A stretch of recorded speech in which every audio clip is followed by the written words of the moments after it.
Hey all, it's Nim or Nim McCree if you're feeling professional, and welcome to the YouTube video. Now today we're going to be talking about the raid and party buff meta in Dragonflight. There have been some, let's say, reverses to previous designs, and we're kind of taking a step in what I consider the right direction.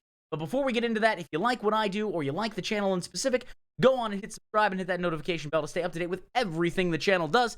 In addition, I stream on Twitch every Friday, Saturday, and Sunday at 6 p.m. Eastern Standard Time. Without further ado, boom. So, the raid and party buff meta. The recent rogue talent tree reveal brought news of two new powerful pieces of utility coming to Outlaw and Assassination, Restless Crew and Atropic Poison, respectively. In this week's GG WoW video, Dratnos and Tettles take a look at these effects and the other revealed information about Dragonflight to discuss the direction of the style of abilities that empower more people than just the player who talents them. Okay, honestly, not a bad idea. I like the fact that you are a party, a raid group, a dungeon group, an RBG, an arena team. Your ability should work for other players as well. Now, I'm not saying it has to be, every ability has to, but there would be, it makes sense there'd be some synergistic effect. So, as we learned several weeks ago, Mark of the Wild will be returning for Druids, as well as in the upcoming expansion. Those several, the other revealed talent trees, have left some classes or specs still without comparable effects. Now, 1, Mark of the Wild, great return. Bring back Blessing of Kings. As a paladin, miss Blessing of Kings. I liked Blessing of Kings. I want Blessing of Kings back. In fact, I want both Mark of the Wild and Blessing of Kings. I want them to act like they used to, in which they stacked. Boom. You get a nice 10% primary stat buff, as opposed to just having one or the other and it only being 5. So yes, I want that. Now, I also want to mention that, keep in mind, we are still very much in alpha territory. So things will change. It's not that they can change, it's not that they might change, it's not that, oh, maybe there'll be some changes. They haven't even released all of the talent trees yet for classes. Things are changing. Specifically, my favorite class, Paladin, I haven't seen anything. Now, maybe by the time this video comes out, there'll be something. Trust me, I will be doing a full video on the Paladin. Trust me. But because Mark of the Wild is returning, let's remember, good things brings hope. Now, they ask, is this a good thing to move from a world where 10 to 15 of the game's 36 specs have potent raid utility to a world where 20 to 25 of 38 do? Is there even a meaningful difference between those two worlds to complain about, or is it basically just the same with just slightly different set of winners and losers? Okay, so WoW is designed based around throughput. Utility kills 0 bosses. It does. It can make a fight easier to do. Lack of it can make a fight harder, but utility itself does nothing to kill a boss.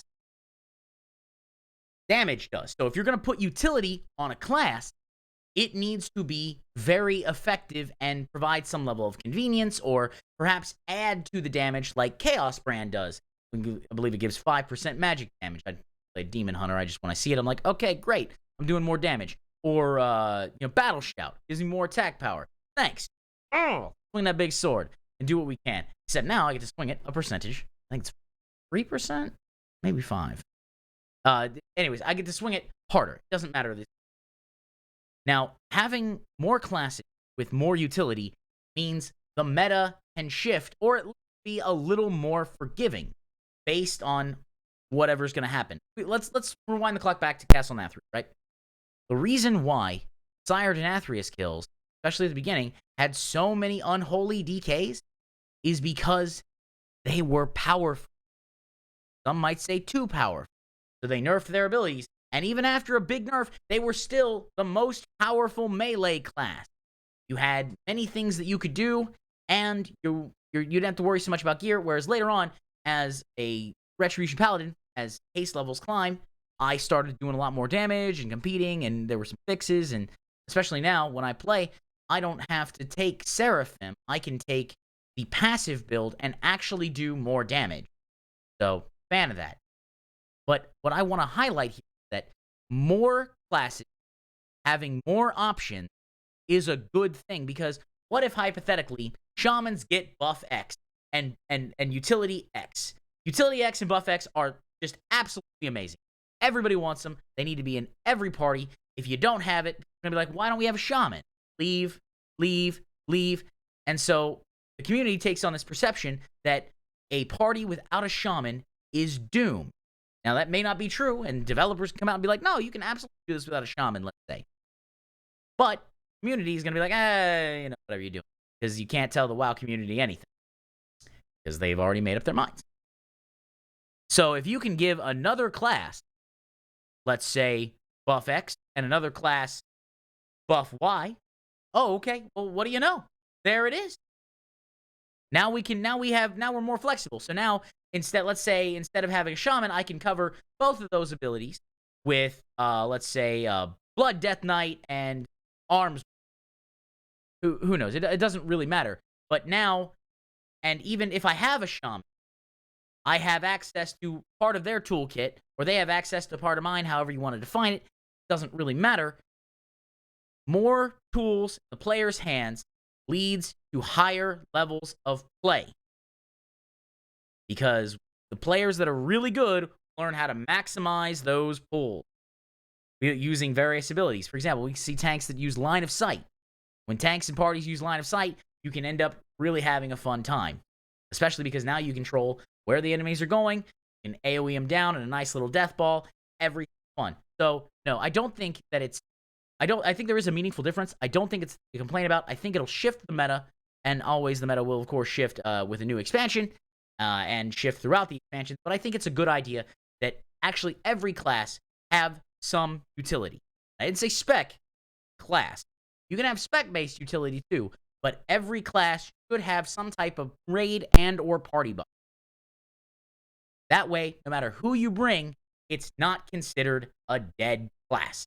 Be it as simple as a damage reduction, or a stamina buff, or attack power, or magic damage increase, or, I don't know, let's say chance for resource cost decrease. That would be cool. Imagine having a class that's like, oh, okay, I swing this, I swing my sword, and oh, hey, looks like we procced a chance. Thanks, Rogue. Appreciate it. Now this spender, once every 20 spenders or so I might get, now has a chance to use 2 Holy Power as opposed to 3. Why, thank you, Rogue. Now I can fit 2 Templar's Verdicts. So, womp, womp. Appreciate it, Rogue. Think of the Rogue over there. He's off camera. Rogue's stealthy. Scared. Now, our effects like Restless Crew, which are interactive and don't penalize stacking the spec as harshly, better than the more passive and binary effects like Chaos Brand. Or by contrast, does the complexity and difficulty to figure out exactly who benefits most and how much damage is attributable to those effects a serious drawback compared to the more straightforward percentage buffs. Should there be some specs that bring powerful utility and others that don't? Or does it create a balancing target that's unrealistic to hit in terms of having those different types of spec both be good options? For the video down below, which we're not going to watch right now. Here's the thing. So let's talk about it. Are effects like Restless, which are interactive, don't penalize stacking, as hardly better than more passive and binary effects like Chaos Brand? I guess it depends on the fight and the player. To be honest. If you're talking to somebody in, let's say, Method, Echo, Limit, they're fine. Doesn't matter. Active, passive. If you're talking to Johnny, LFR Raider, passive. I would say go passive. Someone who's like, I just signed up for the game and I want to help, and they're really trying. We all know there's that enthusiastic newbie who's really trying. Who's like, yeah, I want to, like, oh, you guys are Mythic Raiders, it's awesome. Yeah, come on in here, friend. Let's do this. Oh, you brought a buff? Wonderful, fantastic. We'll teach you the fight, help you with the rotation, make sure you got the right add-ons.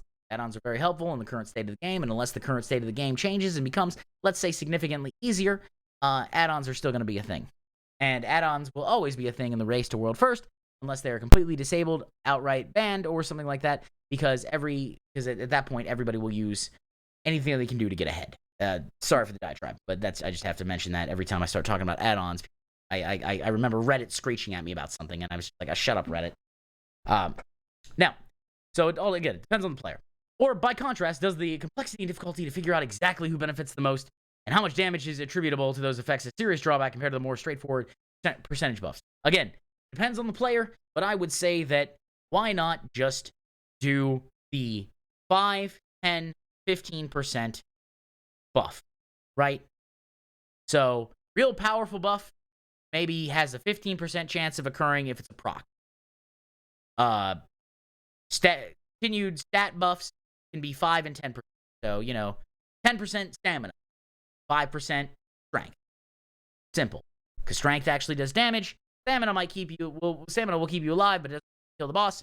and a 15% chance on a spender, let's say, to proc something. Okay, that makes sense because you didn't just get to use that. You had to build, and then do the spend, and then 15% chance there. So pretty simple balancing. Now, again, game dev is hard. Not saying in any way that it's easy.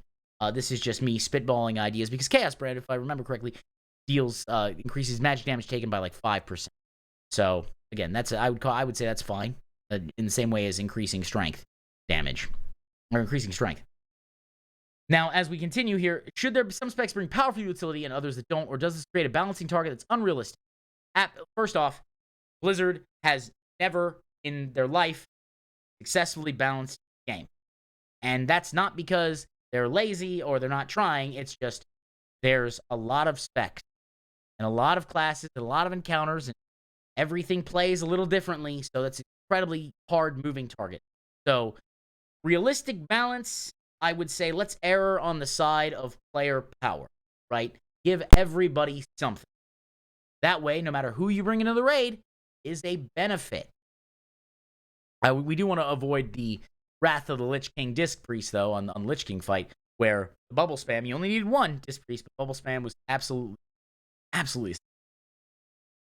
Now, I'm sure somebody could be like, well, we beat it without a Disc Priest. Good for you. But most guilds used at least one Disc. Now, and it talks about, in terms of having different types of spec, both be good options. Here's the thing. If I'm bringing a raider, and let's say I'm bringing 2 Demon Hunters. Demon Hunter 1 has the ability to give the whole party a buff. Demon Hunter 2 does not have that ability. Demon Hunter 2, in order to be chosen over Demon Hunter 1, has to do so much more DPS that it absolutely blows the utility out of the water. And when that situation happens, then the community is going to be like, why are you using the buff build? Just use the super DPS build. And there's the problem. Because numbers rule World of Warcraft, you have to either give everybody some utility or give people a lot of throughput. And even once you give people a lot of throughput, they probably will be like, well, do we really need the extra 3% fortitude? Or do we need the Blessing of Fortitude? Do we need extra 3% stam? Is that really something we need? No. Bring the DPS. Get in here. Bring the DPS. So these are my thoughts on buff meta. Normally, I think it's good that every player has something to contribute to the group outside of damage, be it utility, healing, tanking, mitigation in some way. I'm a big fan of that. And especially me playing a paladin. One of the reasons why I played a paladin originally was Holy Shock. The fact that I could heal my friends or hurt my enemies, and I could also be immune from mechanics for 8 seconds, absolutely made me yes. And it's only gotten better and more love for the paladin throughout the years. So tell me what you think down below in the comments. And of course, if you like the video or you like what I do in specific, go on and hit subscribe and hit that notification bell to stay up to date with everything the channel does. As I said earlier, I stream on Twitch every Friday, Saturday, and Sunday at 6 p.m. Eastern Standard Time. And, I'd like to thank my patrons. Boom. There they are. Right there. Patrons, thank you. And, of course, we got a new screen that was done by Words. Boom. There they are. Thank you, of course. And that was our good friend Words helping us out. Guys, this was a fun video to make. I hope the raid and party buff meta goes really well in Dragonflight. And may the mount you're farming drop on the first kill.